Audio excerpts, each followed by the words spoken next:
Hey guys, what is up? It's Duncan, and today I'm here with the full rundown of the iPhone OS 4.0 event. It just finished up literally, guys, less than 5 minutes ago, so I'm going to go ahead and run you guys through everything we know. Guys, I'm excited.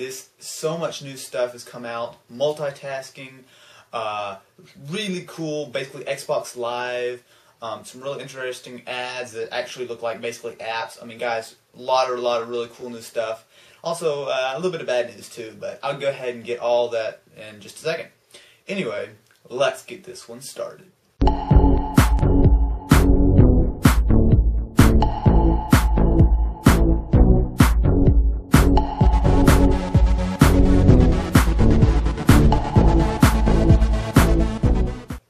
Okay guys, so excuse me, like I said, just finished up just like no more than a couple minutes ago, so I got my computer here.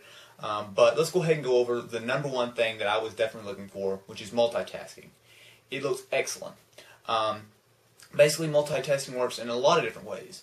Depending on what app you want, it's not going to be the standard multitasking where basically just the app runs. There's lots of different kinds of multitasking. For example, like Pandora uses a multitasking that uses just music.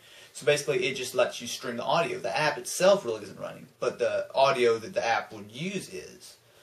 There's also a lot of different ones like GPS apps can now, like as you're, let's say you have your iPhone in the car and you're driving, the GPS can be running in the background and basically just say turn left or whatever, but you can still be doing other things. And then there is, of course, just straight up full multitasking, which allows the app to be fully running. But they weren't quite clear which app can and can't do that, but it looks very, very good. When you do the multitasking, a small dot comes up from the bottom, and each icon is of what games you're running. So it really, really looks solid. The next thing is actually fast app switching, which is sort of in with the multitasking, but not really. Basically, it allows an app to, let's say you're playing a game which is using up most of the iPhone or iPod Touch's memory. Well, it can't be backgrounded, but it can basically put like a bookmark where it is. You exit out of it, and it still shows there. And then when you come back to it, very, very quickly it comes right back to where it was. It's not full multitasking, but for games that really leverage the full hardware of the iPhone or iPod Touch, it's a really good idea.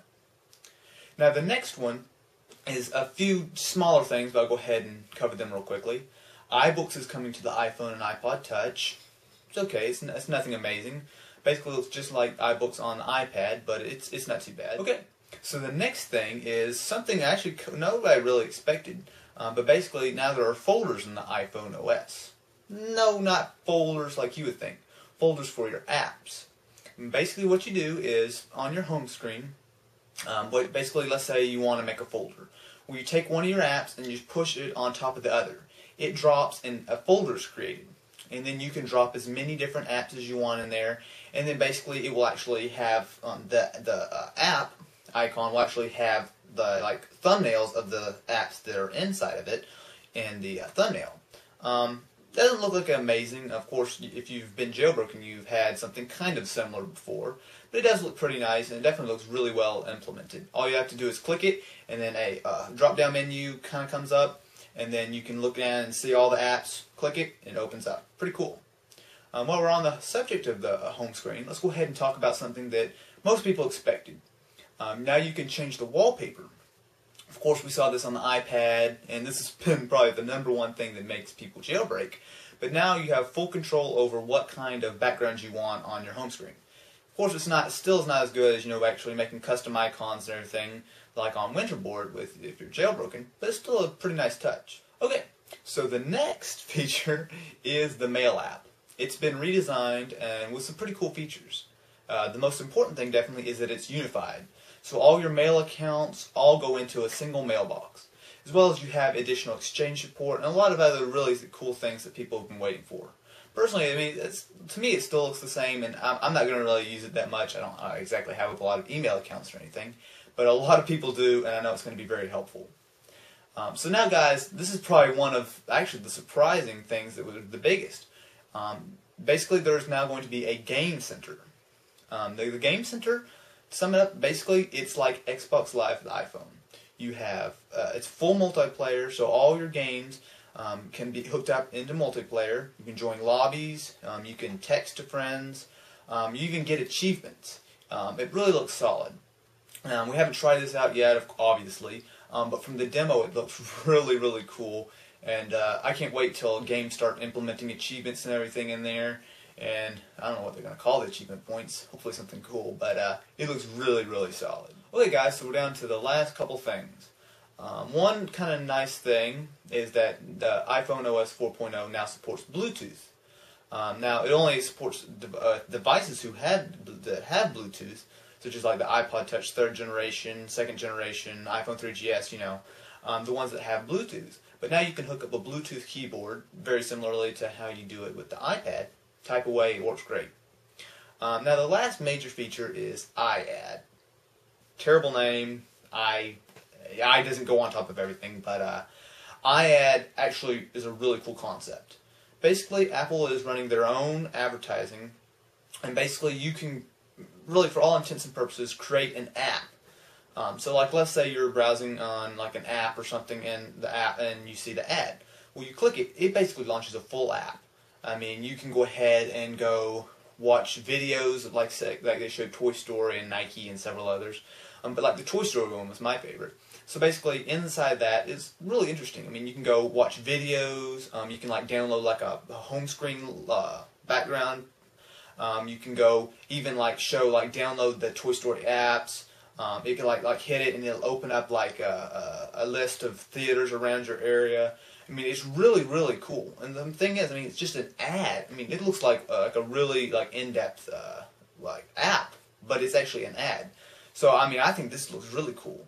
And it's, even as much as it looks like an app and everything, it is of course just totally streamed. It's not like you're actually downloading or anything. You just click on it and everything pops up. Of course, if you're on maybe a slower connection, I don't know if they're going to be, how it's going to work. It might get slow or whatever. But of course, you know, we don't know everything yet. But actually, I'm surprised. iAd looks really cool. I mean, you know, I actually would like probably want to click on ads to see that kind of stuff. I mean, it's a full deal. Now we get to the sort of bad side. iPhone OS 4.0 is going to be fully supported on the iPod Touch 3rd generation and the iPhone 3GS. So they will get multitasking, they will get everything. Unfortunately, if you have an iPhone 3G or an iPod Touch 2nd generation, you do get a lot of the features in 4.0, but you do not get multitasking along with some other unspecified features. We don't really know what that means. So that's a real big downside. If you have an iPhone 3G or an iPod Touch 2nd generation, you can go ahead and update to 4.0, but you're not going to get a lot of the really cool features like multitasking. So that's kind of bad.